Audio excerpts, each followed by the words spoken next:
શંકર ચૌધરી અને ગિરીબેનની હાજરીમાં વાવ-થરાદમાં શિક્ષણ ક્ષેત્રે નવી પહેલનો પ્રારંભ।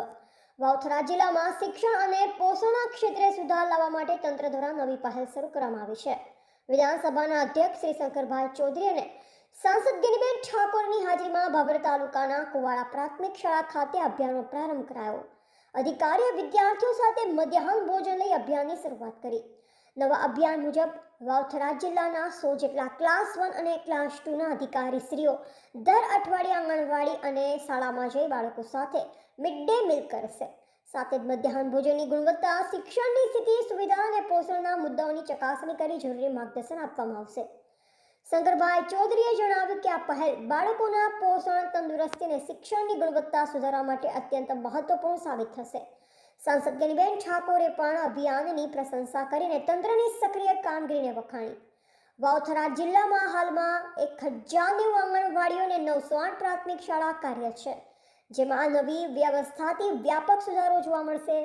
કાર્યક્રમમાં જિલ્લા કલેક્ટર જે.એસ. પ્રજાપતિ, જિલ્લા વિકાસ અધિકારી કાર્તિક જીવાણી, વહીવટીતંત્રના અધિકારીઓ, શિક્ષકગણ અને મોટી સંખ્યામાં વાવ-થરાદ જિલ્લાના જિલ્લા વહીવટીતંત્રએ એક નવા અભિગમ સાથે દરેક પ્રાથમિક શાળા અને આંગણવાડીની અંદર દર વીકમાં જિલ્લાના 100 જેટલા અધિકારીઓ દર વીકમાં એ શાળાની મુલાકાત લે, 2 કલાક જેટલો સમય ત્યાં રોકાય અને ત્યાંનું ફૂડ કુપોષણની સામે એ કામમાં ગુણવત્તા ચેક કરે, સાથે બેસીને ભોજન કરે અને તે સિવાય શાળા કક્ષાએ ક્વોલિટી એજ્યુકેશનની બાબતમાં પણ શિક્ષણ વિભાગને મદદરૂપ થાય તે પ્રમાણેની લગભગ 2000 જેટલા યુનિટ, ખાસ કરીને પ્રાથમિક શાળા અને આંગણવાડી એ બધામાં સ્વૈચ્છિક રીતે આ કામને એક મિશન તરીકે ઉપાડ્યું છે।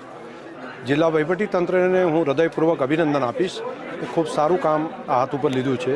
આજે કુવાડા ગામની અંદરથી અમે આ કામની શરૂઆત કરી છે।